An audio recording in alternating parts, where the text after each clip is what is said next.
Sheffield have played more games than all the teams around them in the playoff race. Belfast have played more than fellow title contenders Cardiff, so with rivals chasing them down, neither team can really afford to slip up tonight. Despite the disparity in the standings, games between these two teams this season have been very tightly contested. The Steelers are without the injured Matheson and the suspended Owens. Belfast are unchanged from their midweek win in Fife. Egan's trying to win it on the far side. The Steelers have it back. They'll look to play their way out of the zone. A little bit tight at their own blue line, but it's worked nicely for Pitt. And he tries to feed it across towards Neely. The Steelers attack. Oh, and it was just put wide on that far side with Beskarowani trying to get across. It's Neely going to the net there. Watch this one coming through, and all the way through to the back door. And just gets directed just before that and goes short side. As he had two Sheffield Steelers driving the net, trying to put a little bit of pressure here on Beskarowani, but that one has found its way through to Riley on a broken stick. The Steelers play it away, trying to take advantage of the space, and Neely might just do that. Neely moving in. Oh, and he feels like he was taken down, or at least the crowd feel like he was taken down. And then we've got a little bit of action in the corner. There's a Giants man down. There's a lot of pushing and shoving out in front. Yeah, everybody was focused in on the play by Eric Neely, and I think it's going to be Eberle that may be in trouble here. Hit looked a little bit high from up here, coming in on the Belfast other defenseman as the puck went into the corner. We'll have to see what the officials are going to call here. Well, I think everybody was surprised that there wasn't a penalty on Neely in the first place, but definite call here coming up on Eberle. As it, from up here, like I said, looked like it was a bit of a high hit. We'll see it here. We'll see what happens. Good stick on puck there, so no penalty there in my eyes. That's pretty good play, but it's coming up in the corner, and it looks as though Eberle's going to be gone from the game. Whether it's going to be, you can just see the feet of it there as he looks like he raises up. 5+ game for elbowing sees the end of Tanner Eberle's night.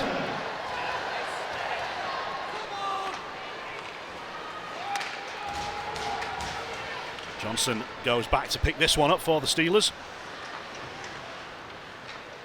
DeLuca. Well, that wasn't a good pass. It's turned over to the Giants. It's all a little bit tight. Oh, what hands from Murphy! Fantastic, inside and out, and then the top corner. Well, there you go, Darcy Murphy. You don't need to give him an awful lot. We saw in Fife he come around the top of the circle and roofed one as well. Here, a bit of a bobble, but watch the hands here. A little bit of stick handle between 1-2. Keeps pressure on it right there. It's yet another goal for the Elite League's top goal scorer this season. Darcy Murphy with the goal. The assist has been awarded to Dustin Johnner. It's an even strength goal at 14-23.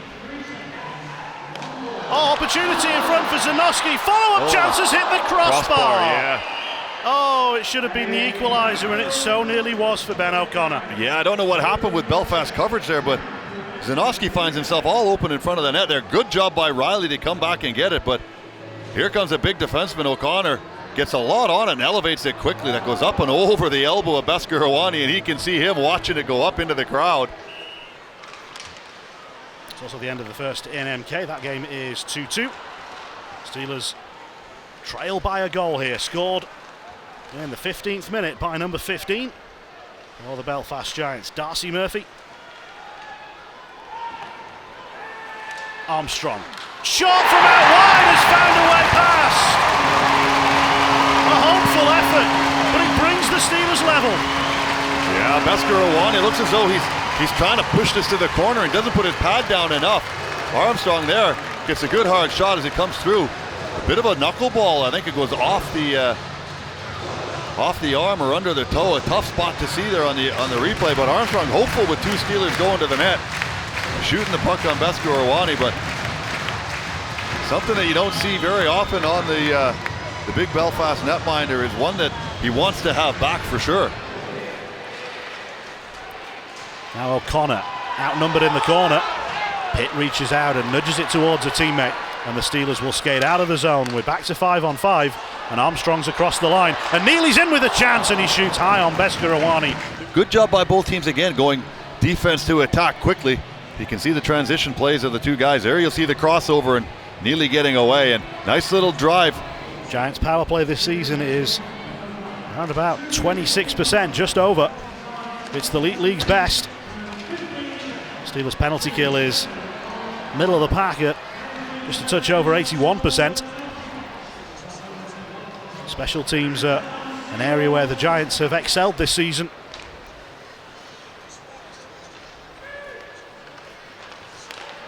It's their third power play chance of the game, the second already in this second period.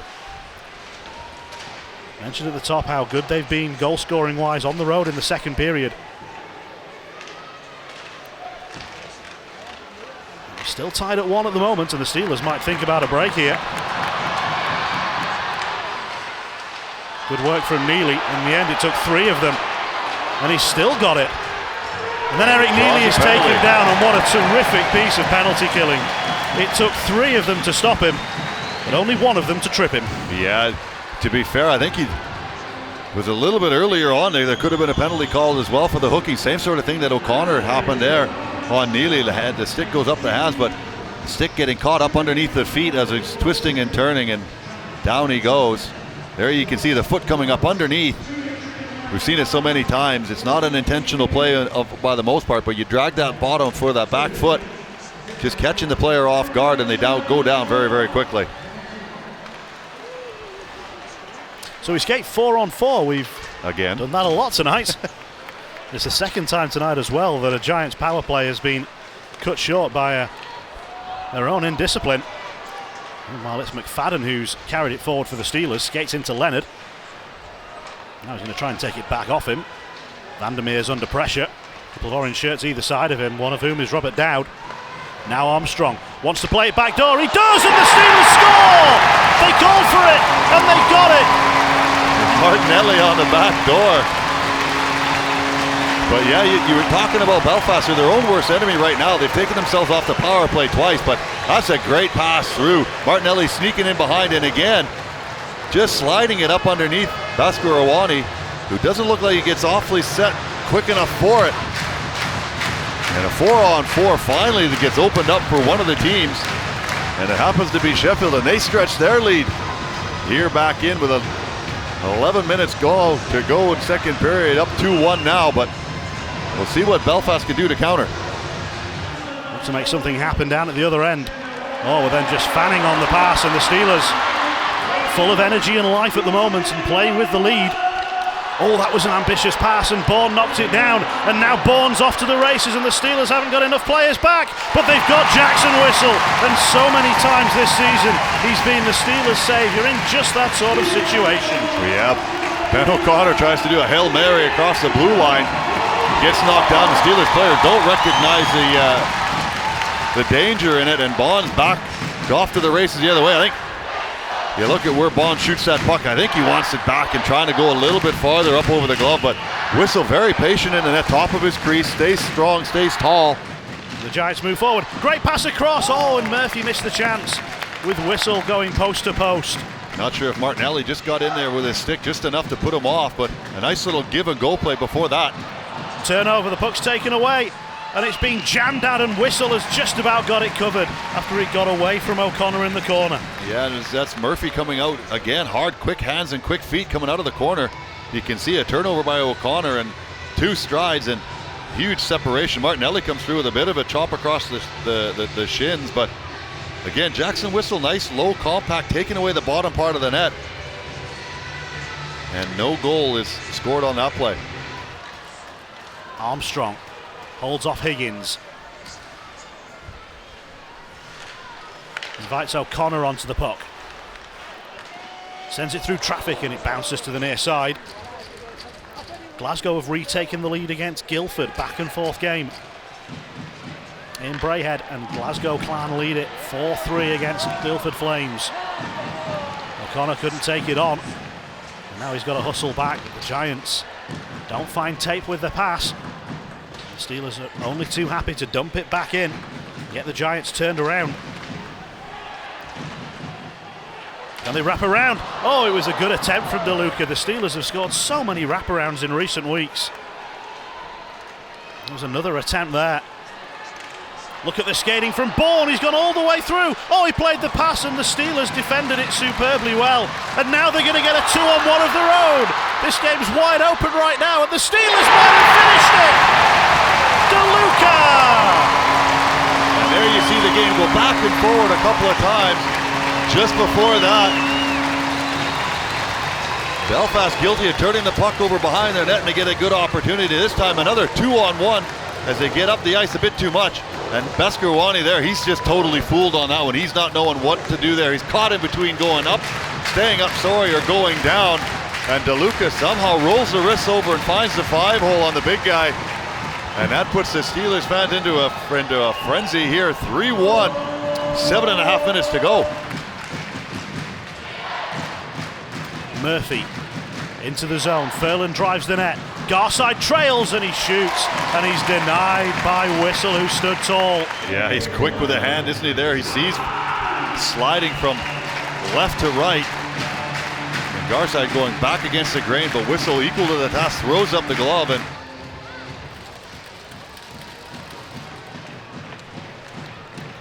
Giants possession from the face-off. Murphy, the only Giant scorer on the night. He has the puck poked away from him. Gets it back for another go.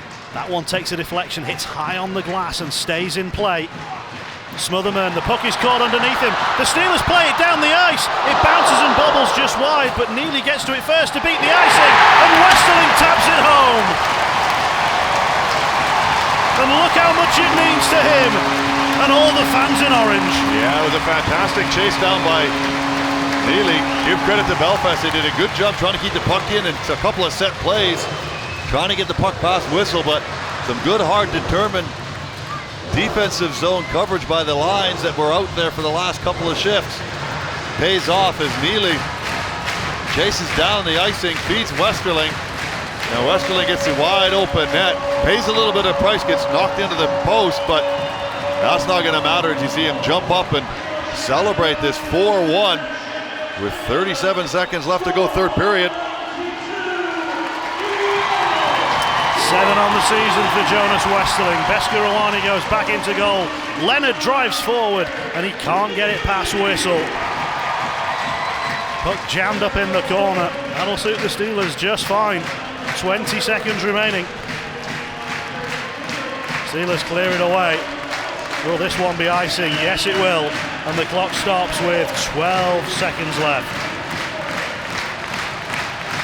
There you see Neely beating out the icing from Roach and plays it back out in front. Westerling doing a good job just following up as Higgins back checking. He takes him into the post, but nothing malicious whatsoever there. Neely comes over, has a word, and you can see from the reaction in and around the building here in orange, it's all on their feet and all fans are going a little bit crazy as the game counts down. The Sheffield Steelers are winners by 4 goals to 1. It's a blow for Belfast and their title aspirations, but what a boost for the Steelers' playoff push. 2 points, and they move back up above the Five Flyers into 6th place in the standings. For the first time at home this season, Ryan Martinelli is the Steelers' man of the match. We've had a few team efforts. We'll see if Martinelli invites the help of his team or if he's going to go solo.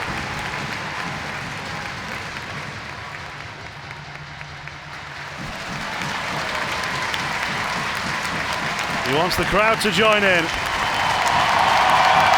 And the crowd, as they have done all night long, are cheering and clapping and celebrating a Steelers performance that has got the result that it deserved.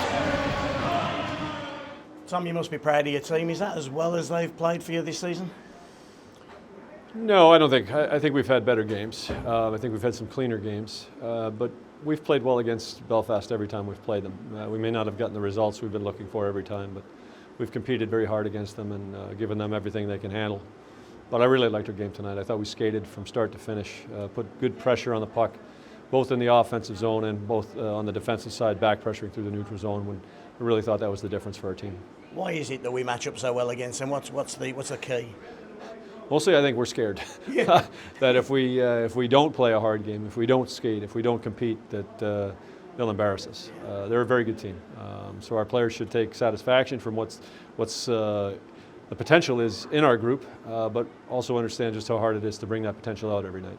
We talk about systems. Explain the system to us that Ryan Martinelli ends up on the far post on the 4-on-4. It was an incredible position for him to find himself in. Yeah, it was a really nice read by him that they had over-collapsed and had 4 players along the board, so he just kind of snuck in there, and it was a fantastic pass by John Armstrong to put it right on his tape. And that's how you win games against good teams. You get contributions from guys you're not expecting, and that's excellent contribution by Marty. It was always going to be the toughest of tough weekends, wasn't it, against Belfast and Cardiff? But now we go try and take on the champions. Yeah, you couldn't be in a better frame of mind getting on the bus tomorrow morning to go down to Cardiff. I've said it before, I'll say it again. I do believe they're the best team in the league. I think their depth is unmatched. But we just need to show up and have the same type of commitment and effort level that we had tonight and take our chances with our game. Just a quick comment on the Eberle. I didn't see what happened. Did you read that one? I have it as maybe a charge, certainly not an elbow. I don't see an elbow come up until well after the check is finished. I have pretty good confidence in Greg Kimmerly and Lyle Seitz from the DOPS department that they do the right thing. They're smart hockey guys. Wait and see what happens. Yeah, it's all about the performance and the style of win for you, but great atmosphere in here tonight. The fans got behind you. It was an incredible team performance from top to bottom. Yeah, we've talked extensively about taking care of the home games down the stretch here. We've got 3 left after tonight. They're really important games for us. It's a great building to play in. We have a really good fan base that shows up and supports us. I think it gives us a nice advantage here in our own building, and it's something that we have to be prepared to take advantage of in those last 3 games. Well, you sent them all. I'm happy tonight. Congratulations. Thank you. Adam, I can sense a bitterly frustrating night for your side. Just walk us through that 60 minutes. Disappointing. I thought we had the same 5, 6, 7 guys playing hard, and the rest looked gassed, and that's disappointing. But look, we looked at the schedule, 11 games remaining. Probably knew we weren't going to win them all. We've got to move past it tonight, and we've got another big game tomorrow. This is playoffs. They're all do or die games, so I'd like to see us play like that. Is that how you're taking the next few games, just step by step, game by game? Yeah, we have to. 1 game at a time. That's a mentality here. Tonight wasn't our night. We didn't have the execution. Despite the way we played, if our power play was clicking and we executed on a few of our scoring chances, it's a different scoring. It's a different game. But we didn't have that execution tonight, and then we find ourselves chasing the game and didn't have it tonight. If you could pinpoint anything in particular, what sort of positives can you take from tonight's game? Not many. The positive is we ticked off another road game, and that's done and dusted. And now we got to go home and win a big home game here against Manchester tomorrow morning.